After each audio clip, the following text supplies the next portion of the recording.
Module 4 വളരെ important ആയിട്ടുള്ള ഒരു ടോപ്പിക്കാണ് മൈക്രോ പ്രോഗ്രാം സീക്വൻസർ എന്ന് പറയുന്നത്. ഇത് നോക്കിയിട്ടേ നിങ്ങൾ പോകാവൂ. അപ്പം നമ്മൾ 4th മോഡ്യൂളിൽ കൺട്രോൾ ലോജിക്കിൻ്റെ ഓർഗനൈസേഷൻ പഠിച്ചപ്പം നമ്മൾ കണ്ട പല type of control logic organisation ഉണ്ടായിരുന്നു.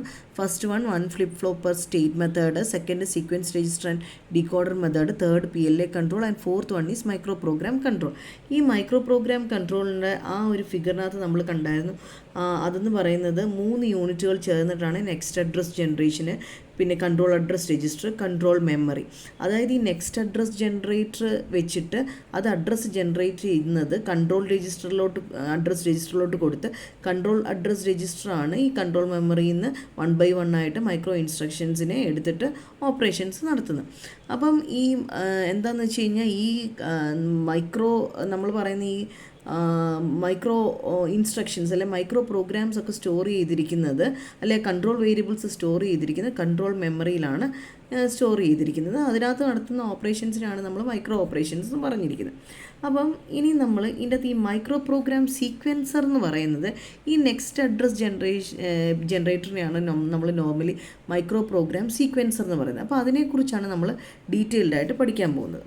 അപ്പോൾ ഈ micro program control unit should be viewed as consisting of 2 parts: control memory that stores the micro instructions. Micro instructions store ചെയ്യുന്ന മെമ്മറിയാണ് നമ്മൾ കൺട്രോൾ മെമ്മറി എന്ന് പറയുന്നത്, അല്ലെങ്കിൽ മൈക്രോ പ്രോഗ്രാം കൺട്രോൾ യൂണിറ്റ് എന്നൊക്കെ പറയും. നമ്മൾ ആ PPTക്കകത്ത് പഠിച്ചത്. അപ്പോൾ മൈക്രോ ഇൻസ്ട്രക്ഷൻസ് സ്റ്റോർ ചെയ്യുന്ന മെമ്മറിയാണ് നമ്മൾ കൺട്രോൾ മെമ്മറി എന്ന് പറയുന്നത്. പിന്നെ അതുപോലെ associated circuit that controls generation of the next address. അപ്പം ഒരു മൈക്രോ പ്രോഗ്രാം കൺട്രോൾ യൂണിറ്റ് എടുക്കുകയാണെങ്കിൽ അതിൻ്റെ മെയിനായിട്ടുള്ള 2 പാർട്ടാണ് ഈ കൺട്രോൾ മെമ്മറി എന്ന് പറയുന്നതും പിന്നെ എന്താണ് നെക്സ്റ്റ് അഡ്രസ് ജനറേഷന് വേണ്ടിയിട്ടുള്ള ഒരു circuit. Okay, the address generation part is sometimes called as micro program sequencer. ഈ അഡ്രസ് ജനറേഷൻ പാർട്ടിനെയാണ് നമ്മൾ മൈക്രോ പ്രോഗ്രാം സീക്വൻസർ എന്ന് പറയുന്നത്. Since it sequences micro instructions in the control memory. അതായത് കൺട്രോൾ മെമ്മറിയിലുള്ള മൈക്രോ ഇൻസ്ട്രക്ഷൻസിനെ 1 by 1 ആയിട്ട് നമുക്കറിയാം ഒരു പ്രോഗ്രാമിലാണെങ്കിൽ കണ്ടിന്യൂസ് ആയിട്ട് നമ്മൾ അതായത് കളക്ഷൻസ് ഓഫ് ഇൻസ്ട്രക്ഷൻസിനാണല്ലോ നമ്മൾ പ്രോഗ്രാമായിട്ട് പറയുന്നത്. അപ്പോൾ ആ പ്രോഗ്രാമിന് ഒരു ഒരു ഓർഡർ ഉണ്ട്, അത് 1 by 1 ആയിട്ടായിരിക്കും നമുക്ക് എക്സിക്യൂട്ട് ചെയ്യുന്നത്. അതുപോലെ നമുക്കിത് സീക്വൻഷ്യൽ മാനറിൽ പിന്നെ അതുപോലെ ചില കണ്ടീഷൻസ് ഒക്കെ എക്സിക്യൂട്ട് ചെയ്യുന്ന സമയത്തായിരിക്കും നമുക്ക് ആ നോർമൽ ഒരു എക്സിക്യൂഷൻ ഫ്ലോയിൽ നിന്ന് നമുക്ക് ഡീവിയേറ്റ് ചെയ്ത് വർക്ക് ചെയ്യേണ്ടതായിട്ട് വരുന്നത്. അതായത് ബ്രാഞ്ച് ഇൻസ്ട്രക്ഷൻസും അല്ലെങ്കിൽ സബ് റൂട്ടീൻ കോൾസ് ഒക്കെ വരുമ്പോഴാണ് ഒരു നോർമൽ ഫ്ലോ ഓഫ് എക്സിക്യൂഷനിൽ നിന്ന് നമുക്ക് ഡീവിയേറ്റ് ചെയ്യേണ്ടത്. അല്ലെങ്കിൽ നമുക്ക് സീക്വൻഷ്യലിയാണ് നമുക്ക് ഇൻസ്ട്രക്ഷനെ എക്സിക്യൂട്ട് ചെയ്യേണ്ടത്. അപ്പം എന്താണെന്ന് വെച്ച് കഴിഞ്ഞാൽ ഇങ്ങനെ ഇൻസ്ട്രക്ഷൻസിനെ സീക്വൻസ് ചെയ്ത് ജനറേറ്റ് ചെയ്യുന്നതാണ് നമ്മുടെ നെക്സ്റ്റ് അഡ്രസ് ജനറേഷൻ പാർട്ട് എന്ന് പറയുന്നത്. അതിനെ നമ്മൾ പറയുന്നത് മൈക്രോ പ്രോഗ്രാം സീക്വൻസർ എന്ന് പറയുന്നു. അപ്പോൾ ഈ മൈക്രോ പ്രോഗ്രാം സീക്വൻസർ എന്ന് പറയുന്നത് നോർമലി ഒരു MIC സർക്യൂട്ടാണ്. അപ്പോൾ എന്താണെന്ന് വെച്ച് കഴിഞ്ഞാൽ അത് അതിൻ്റെ മെയിൻ ഉദ്ദേശം എന്താണെന്ന് വെച്ച് കഴിഞ്ഞാൽ അതായത് ഓരോ ക്ലോക്കിലും അടുത്ത ഏത് ഇൻസ്ട്രക്ഷനാണ് എക്സിക്യൂട്ട് ചെയ്യേണ്ടതെന്ന് തീരുമാനിക്കുന്നത് ഈ നെക്സ്റ്റ് അഡ്രസ് ജനറേറ്റർ സർക്യൂട്ടായിരിക്കും. ഇങ്ങോട്ടുള്ള സംഭവങ്ങളൊന്നും നിങ്ങൾ വലുതായിട്ട് ഈ ഒരു പാരഗ്രാഫ് വലുതായിട്ട് എഴുതേണ്ട ആവശ്യമില്ല. ഒരു MSI സർക്യൂട്ടാണെന്ന് മാത്രം എഴുതിയാൽ മതി. പിന്നെ micro program sequencer attach to a control memory inspects certain bits of micro instruction from which it determines the next address for control memory. Okay, അപ്പോൾ ഈ മൈക്രോ പ്രോഗ്രാം സീക്വൻസർ എന്ന് പറയുന്നത് കൺട്രോൾ മെമ്മറിയുമായിട്ട് അറ്റാച്ച് ചെയ്തിരിക്കുകയാണ്. അപ്പോൾ അതാണ് ശരിക്കും പറയുന്നത്, അടുത്ത ഏത് മൈക്രോ വേർഡിനെയാണ് നമുക്ക് എക്സിക്യൂട്ട് ചെയ്യേണ്ടതെന്ന് തീരുമാനിക്കുന്നത് ആരാണ്? ഈ മൈക്രോ പ്രോഗ്രാമർ ജനറേറ്റ് ചെയ്യുന്ന നെക്സ്റ്റ് അഡ്രസ്സ് ഉപയോഗിച്ചിട്ടാണ് ആ ഒരു തീരുമാനം എടുക്കുന്നത്. ഓക്കെ, അപ്പം നമ്മൾ ഈ കൺട്രോൾ ലോജിക് ഓർഗനൈസേഷനകത്ത് നമ്മൾ പറഞ്ഞായിരുന്നല്ലോ നെക്സ്റ്റ് അഡ്രസ് ജനറേറ്റ് ചെയ്യുന്ന അഡ്രസ്സ് കൺട്രോൾ അഡ്രസ് രജിസ്റ്ററിലോട്ട് കൊടുത്ത് അതാണ് കൺട്രോൾ മെമ്മറിയിൽ നിന്ന് 1 by 1 ആയിട്ട് ഇൻസ്ട്രക്ഷൻസിനെ റീഡ് ചെയ്യുന്നതെന്നൊക്കെ ആ ഒരു PPTയിൽ നമ്മൾ പഠിച്ചതാണ്. അപ്പോൾ ഇത്രയും കാര്യം ഓർത്താൽ മതി. ഒരു മൈക്രോ പ്രോഗ്രാം കൺട്രോൾ യൂണിറ്റിന് മെയിനായിട്ട് 2 പാർട്ടുണ്ട്. ഒരു കൺട്രോൾ മെമ്മറി ഉണ്ടായിരിക്കും, അതിനകത്തായിരിക്കും മൈക്രോ ഇൻസ്ട്രക്ഷൻ സ്റ്റോർ ചെയ്യുന്നത്. പിന്നെ ഒരു അസോസിയേറ്റഡ് സർക്യൂട്ട് ഉണ്ടായിരിക്കും that generates a next address. ആ സർക്യൂട്ടിനെയാണ് നമ്മൾ പറയുന്നത് micro program sequencer since it sequences micro instructions in the control memory. Control മെമ്മറിയിലുള്ള മൈക്രോ ഇൻസ്ട്രക്ഷൻസിനെ സീക്വൻസ് ചെയ്യുന്നത് ഈ നെക്സ്റ്റ് അഡ്രസ് ജനറേഷൻ പാർട്ടാണ്. അതുകൊണ്ട് നമ്മൾ അതിനെ മൈക്രോ പ്രോഗ്രാം സീക്വൻസർ എന്ന് പറയുന്നു. ഇതൊരു MSI സർക്യൂട്ടാണ്. ഓക്കെ, പിന്നെ ഇതിൻ്റെ മെയിൻ പണി എന്തൊക്കെയാണെന്ന് വെച്ച് കഴിഞ്ഞാൽ നമുക്ക് നോക്കാം. The typical sequencer provides the following address sequencing capability. Okay, അപ്പോൾ ഇത്രയും ഈ താഴെ പറയുന്ന 5 കേപ്പബിലിറ്റി ഈ അഡ്രസ് സീക്വൻസറിന് ഉണ്ടായിരിക്കണം, അല്ലെങ്കിൽ മൈക്രോ പ്രോഗ്രാം സീക്വൻസറിന് ഉണ്ടായിരിക്കണമെന്നാണ് പറഞ്ഞിരിക്കുന്നത്. Increment the present address for the control memory. Control മെമ്മറിയിലുള്ള ഇപ്പോൾ നമ്മൾ 10ാമത്തെ ഇൻസ്ട്രക്ഷനാണ് ഇപ്പോൾ എക്സിക്യൂട്ട് ചെയ്യുന്നതെങ്കിൽ നെക്സ്റ്റ് 11ാമതായിട്ട് ഇൻക്രിമെൻറ്റ് ചെയ്ത് 11ാമത്തെ ഇൻസ്ട്രക്ഷനെ എക്സിക്യൂട്ട് ചെയ്യണം. പിന്നെ 12ാമത്തെ, അങ്ങനെ 1 by 1 ആയിട്ട് ഇൻക്രിമെൻറ്റ് ചെയ്യണം. പ്രസൻറ്റ് അഡ്രസ്സിൽ നിന്ന് നെക്സ്റ്റ് കൺട്രോൾ വേർഡിനെ എടുക്കാനായിട്ട് ആ ഒരു ഇൻക്രിമെൻറ്റിങ് അവിടെ നടന്നാൽ മാത്രമേ നെക്സ്റ്റ് അഡ്രസ്സ് കൺട്രോൾ അഡ്രസ് രജിസ്റ്ററിലോട്ട് പോകത്തുള്ളൂ. Increments the present address for the control memory.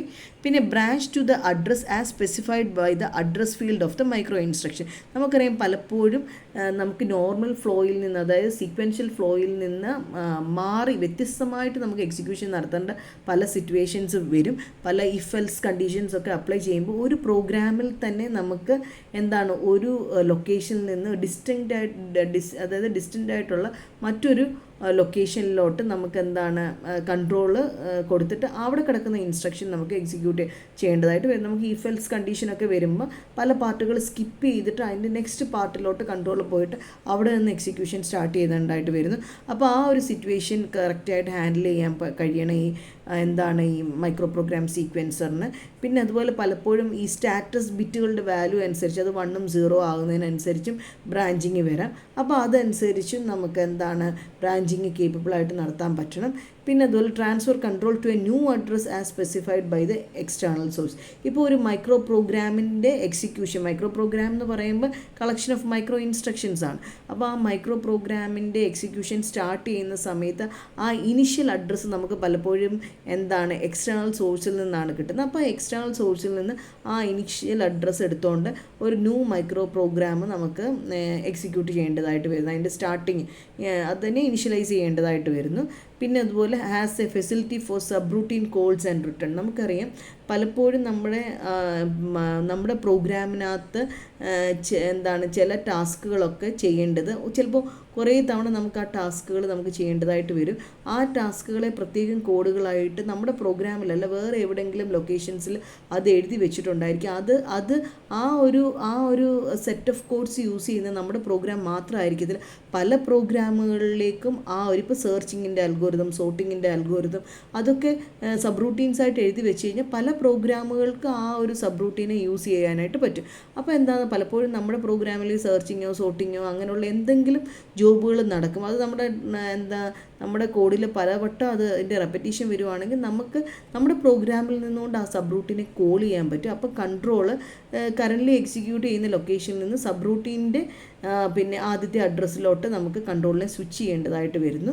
ആ സമയത്ത് നമുക്ക് നെക്സ്റ്റ് ഇനി ഏതാണോ അഡ്രസ്സിലുള്ള ഇൻസ്ട്രക്ഷനാണോ എക്സിക്യൂട്ട് ചെയ്യുന്നത്, നമ്മുടെ ഇൻട്രപ്റ്റിൻ്റെ കാര്യം പറഞ്ഞ പോലെ തന്നെ അത് നമ്മൾ പ്രോസസ്സർ സ്റ്റാക്കിൽ കീപ്പ് ചെയ്തിട്ടാണ് നമ്മൾ കൺട്രോള് സബ് റൂട്ടീനിലോട്ട് പോകുന്നത്. തിരിച്ച് നമ്മൾ വരുമ്പം സബ് റൂട്ടീനിൽ നിന്ന് റിട്ടേൺ വിളിക്കുമ്പോൾ ഈ പ്രോസസ്സർ സ്റ്റാക്കിൽ വന്നിട്ടാണ് നെക്സ്റ്റ് അഡ്രസ്സിനെ എടുത്തിട്ടാണ് അതിൻ്റെ എവിടെ നിന്നാണോ പിന്നെ നമ്മൾ സ്റ്റോപ്പ് ചെയ്ത് അവിടെ നിന്ന് റെസ്യൂം ചെയ്ത് പോകുന്നത്. നമ്മൾ ഇൻട്രപ്റ്റിൻ്റെ എക്സിക്യൂഷൻ കണ്ട പോലെ തന്നെയാണ് ഈ സബ് റൂട്ടീൻ്റെ കാര്യങ്ങൾ നടക്കുന്നത്. അതായത് ബ്രാഞ്ചിങ് എന്ന് പറയുമ്പോൾ നമ്മുടെ ആ പ്രോഗ്രാമിൽ തന്നെ ഒരു ലൊക്കേഷനിൽ നിന്ന് മറ്റൊരു, അതായത് ദൂരെയുള്ള ഒരു ലൊക്കേഷനിലോട്ട് നമ്മൾ കൺട്രോളിനെ സ്വിച്ച് ചെയ്യുന്നു. ഇഫ് എൽസ് കണ്ടീഷൻസ് ഒക്കെ വരുന്ന സമയത്ത് ഇതെന്ന് വെച്ച് കഴിഞ്ഞാൽ വേറൊരു പ്രോഗ്രാമിനെ നമ്മൾ കോൾ ചെയ്യാണ് നമ്മുടെ പ്രോഗ്രാമിൽ നിന്നുകൊണ്ട്. ഓക്കെ, അപ്പോൾ ഈ സിറ്റുവേഷൻസിനെ എല്ലാം കറക്റ്റായിട്ട്, അതായത് സീക്വൻഷ്യൽ എക്സിക്യൂഷനകത്ത് ഓരോ തവണയും അഡ്രസ്സ് ഇൻക്രിമെൻറ്റ് ചെയ്ത് കൊടുക്കണം. ബ്രാഞ്ചിങ് വരുവാണെങ്കിൽ അത് കറക്റ്റായിട്ട് നോക്കണം. പിന്നെ സ്റ്റാറ്റസ് ബിറ്റ് അനുസരിച്ചുള്ള ബ്രാഞ്ചിങ് ആണ്, അതും കറക്റ്റായിട്ട് ഫോളോ ചെയ്യണം.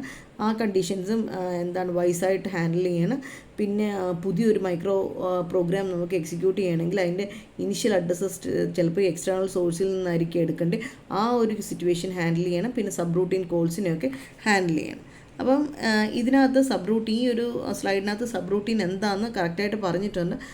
സബ് റൂട്ടീൻ എന്താണെന്ന് മനസ്സിലാകാത്തവർക്ക് വേണമെങ്കിൽ ഈ സ്ലൈഡ് ഒന്ന് വായിച്ച് നോക്കി. ഇത് എഴുതേണ്ട ആവശ്യമില്ല. സബ് റൂട്ടീനെ കറക്റ്റായിട്ട് ഹാൻഡിൽ ചെയ്യുക. അതായത് സബ് റൂട്ടീൻ കോൾ ചെയ്യുന്ന സമയത്ത് നമ്മൾ സബ് റൂട്ടീനിലോട്ട് കൺട്രോൾ സ്വിച്ച് ചെയ്യുന്നതിന് മുമ്പ് നമ്മുടെ നെക്സ്റ്റ് അഡ്രസ്സിനെ കൊണ്ട് പ്രോസസ്സർ സ്റ്റാക്കിൽ കൊണ്ട് വെച്ചിട്ട് വേണം സബ് റൂട്ടീനിലോട്ട് പോകാം. അവിടെ നിന്ന് റിട്ടേൺ വിളിക്കുമ്പോൾ പ്രോസസ്സർ സ്റ്റാക്കിൽ നിന്നാണ് ആ നെക്സ്റ്റ് അഡ്രസ്സിനെ എടുത്തിട്ടാണ് നമ്മുടെ ആ ഒരു സ്റ്റോപ്പ് ചെയ്ത്, അതായത് കോളർ പ്രോഗ്രാമിനെ കണ്ടിന്യൂ ചെയ്യുന്നതെന്ന് പറയുന്നത്. അപ്പോൾ അത് നമ്മളൊന്ന് ജസ്റ്റ് ഒന്ന് മെൻഷൻ ചെയ്ത് എഴുതിയാൽ മതി. ഓക്കെ.